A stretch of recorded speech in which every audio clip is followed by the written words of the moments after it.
sa Hebreo 6 at ang bersikulo po ay 4. Sapagkat tungkol sa mga minsang naliwanagan at nakalasap ng kaloob ng kalangitan at mga nakabahagi ng Espiritu Santo at nakalasap ng mabuting salita ng Diyos at ng mga kapangyarihan ng panahong darating. Hallelujah. At sa kanahiwalay sa Diyos, di na maaring baguhin silang muli sa pagsisisi. Hallelujah. Yamang kanilang pinapapong muli sa ganang kanilang sarili, ang anak ng Diyos at inilalagay na muli siya sa hayag na kahihiyan. Ito kasi, Pastor. Yes. Kaya sabi ni Pablo, hindi na maaring baguhin sa pagsisisi. Kasi ang pagsisisi, mga kaibigan, ito po ay pangalawang bahagi lang sa pag-uumpisa sa paglilingkod. Pero ito, mga kaibigan, mataas na ang estado ng kanyang paglilingkod. Paano ko po nasabi? Bakit? Siya ay naliwanagan, nakalasap ng kaloob ng kalangitan, at mga nakabahagi ng, ito, Pastor, kompleto na to eh. Yes, amen. Naliwanagan, Hallelujah. nakalasap ng bahagi ng kalangitan, Hallelujah. nakatanggap ng Espiritu Santo, mga kaibigan, sa kanaiwalay sa Diyos. Hindi na kaya ng pagsisisi, mga kaibigan, pagka ikaw pa naiwalay sa Diyos. Bakit? Mataas na kasi yung estado na nangyari. Amen. Binigay na ng Diyos ang kompleto, mga kaibigan at mga kapatid.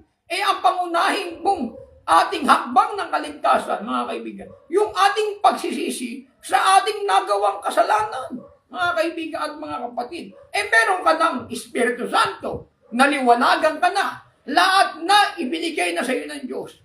Mga kaibigan, dito po ang magiging kasaklap-saklap, mga kaibigan. Kung ito po ay nasa atin na, at saka po tayo nahiwalay sa Diyos, mga Yes. kaibigan. Amen. Huwag naman po mangyari sa ating mga kapatiran. Hallelujah. Mga kaibigan. Kasi kahit magsisi kayo, sabi niya, hindi na maaaring baguhin pa sa pagsisi. Bakit? Mataas na ang estado mo bilang Kristiyano.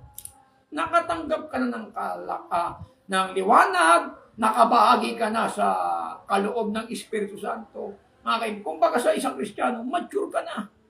Hindi ka na basta-basta magigiba, mga kaibigan. Pero may tendency pa na mahiwalay sa Diyos. Yes. Bakit? Hallelujah. Kasi madadaig pa, mga kaibigan. Pakinggan niyo, mga kaibigan.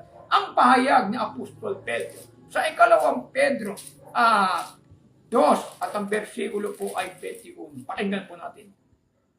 Sabi rito ay ganito.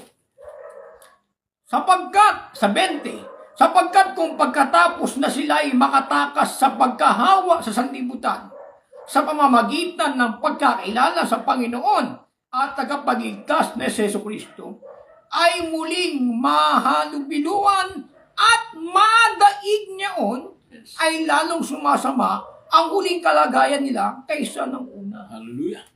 Kasi, mga kaibigan, kahit meron kang Espiritu Santo, maaari ka pang madaig eh. Yes. Madadaig ka pa ng sanlibutan. Kaibigan, kaya kailangan ito talaga na kumapit tayo sa Diyos. Kaya sabi ng Biblia, ang magtiis hanggang sa wakas ay siyang maliligtas. Amen.